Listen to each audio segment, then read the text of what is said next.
Olá pessoal, bem-vindos a mais um programa Pérolas do Evangelho. Hoje nós vamos estudar sobre a Bíblia. O que é a Bíblia? Bom, de início é bom falar que a Bíblia é uma coletânea de livros. Muitos imaginam que a Bíblia é um livro só, mas isso não é verdade. Ela foi escrita por diversos autores, em diversas épocas e em estilos muito variados.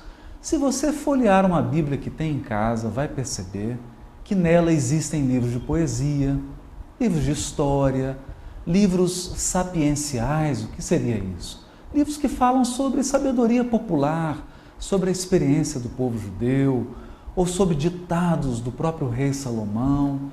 Lá também nós encontramos livros que falam sobre a origem do mundo, a origem da humanidade, a origem do mal, e sobre o fim do mundo, a regeneração do mundo, a regeneração da humanidade, como, por exemplo, o livro Apocalipse.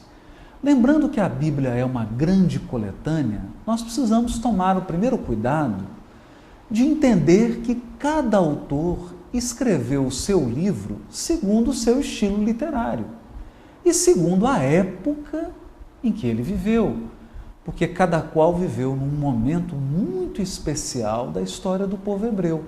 E é natural que, ao escrever o seu livro, esse pano de fundo da sua cultura, da cidade onde ele viveu, dos seus hábitos, da sua família, das suas crenças, tenham afetado o livro por ele produzido.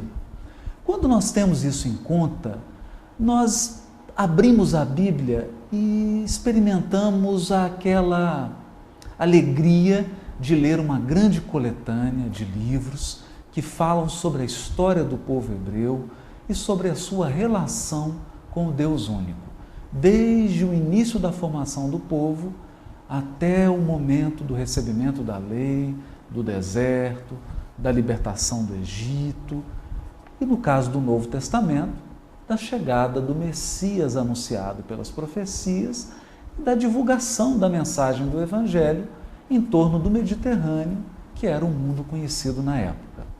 Assim, ao abrir a sua Bíblia, não perca de vista que você tem uma coletânea de livros, mais de 60 livros nas suas mãos e mais de 2000 anos de história de um povo que manteve-se fiel ao Deus único, à sua fé, à sua crença, ao seu modo de vida muito peculiar. Quais livros compõem a coletânea que nós chamamos de Bíblia? E a primeira observação que deve ser feita é que os protestantes, os católicos e os judeus possuem alguma concordância, mas também algumas divergências quanto ao número dos livros que devem entrar na Bíblia. É que cada uma dessas tradições religiosas organizou uma Bíblia a seu modo. E nessas coletâneas bíblicas protestante, católica e judaica, há uma certa variação de livros. Por isso eu vou comentar aqui sobre o Velho Testamento a divisão judaica ou a Bíblia judaica.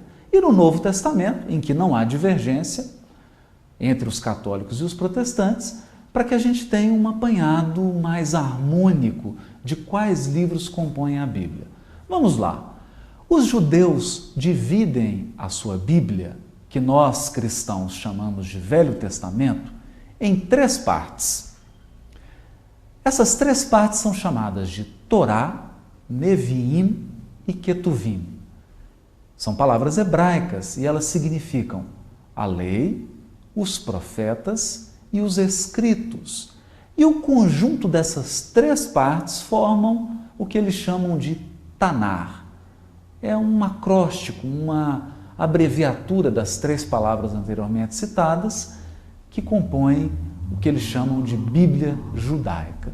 Como que se dividem esses livros? A primeira parte, que nós chamamos de Torá, são os 5 livros atribuídos a Moisés: Gênesis, Êxodo, Levítico, Números e Deuteronômio. Chamada também de Torá, a parte principal, digamos, o coração da Bíblia judaica. Depois da Torá, nós temos os livros dos profetas, Neviim. Nevi vem de vidente, aquele que vê ou aquele que prevê. Mas nós não devemos nos enganar. Eles chamavam de livros proféticos não apenas os livros que contêm previsões sobre o futuro, mas outros livros também que narram sobre a história de Israel. Portanto, nessa segunda parte chamada de profetas, estão os livros de Josué, Juízes, 1º e 2º Samuel, 1º e 2º Reis, e aí sim os profetas, os chamados grandes pelo tamanho dos seus livros, Isaías, Jeremias, Ezequiel e Oséias, e por fim os 12 profetas menores. Menores porque os seus livros são pequenos, não porque eles não sejam importantes. Esses 12 profetas são Oséias, Naum, Joel, Abacuque, Amós, Sofonias, Obadias, Ageu, Jonas, Miqueias, Zacarias e Malaquias. E por fim, os escritos, que são compostos de Salmos, Provérbios, Jó, os 5 rolos, que são Cantares, Rute, Lamentações, Eclesiastes e Esther, e mais alguns livros que a gente chama de proféticos, Daniel, Esdras, Neemias, 1º e 2º livro de Crônicas, formando um total de 40 livros na Bíblia hebraica. E os livros do Novo Testamento, nós temos 4 evangelhos, um Atos dos Apóstolos, 14 cartas de Paulo, 7 epístolas de outros evangelistas, de João, Pedro, Tiago, e o Apocalipse, totalizando 27 livros. Essa é então a composição da coletânea que nós damos o nome de Bíblia.